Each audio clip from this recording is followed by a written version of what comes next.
Pernah tak anda berhenti sekejap dan betul-betul fikirkan tentang nafas yang kita ambil?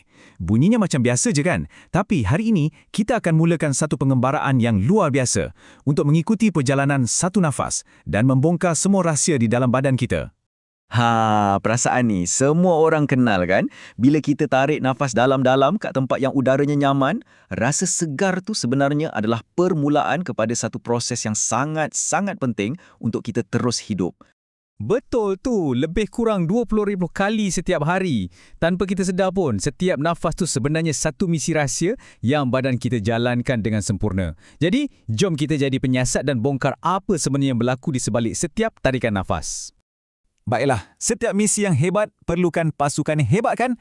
Jadi jom kita kenal dulu dengan wira-wira di sebalik tabir yang memastikan pengembaraan nafas kita ni berjaya. Inilah dia pasukan pernafasan kita. Yang pertama, kita ada hidung, pintu masuk utama yang juga bertindak sebagai penapis. Kemudian, laluan khas yang dipanggil trachea. Dan akhir sekali, bintang utamanya, sepasang peparu kita. 3 organ ni bekerjasama macam satu pasukan impian. Okey, pasukan dah kenal. Sekarang, masanya untuk kita ikut perjalanan watak utama kita, si oksigen. Dari dunia luar, terus ke dalam badan kita. Pengembaraan bermula sekarang. Perkenalkan, wira kecil kita, oksigen.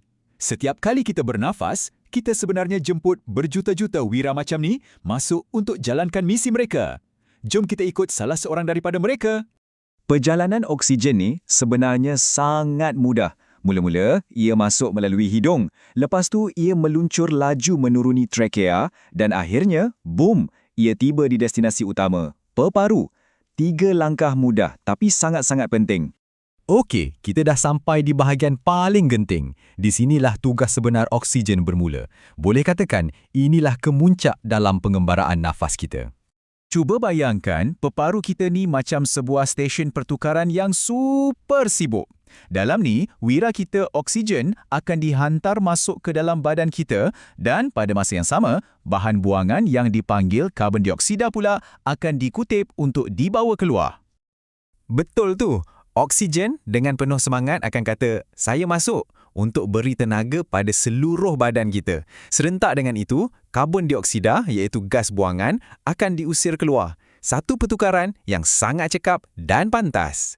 Jadi, kalau nak tengok bezanya, memang jelas. Udara yang kita sedut masuk penuh dengan oksigen yang badan kita perlukan.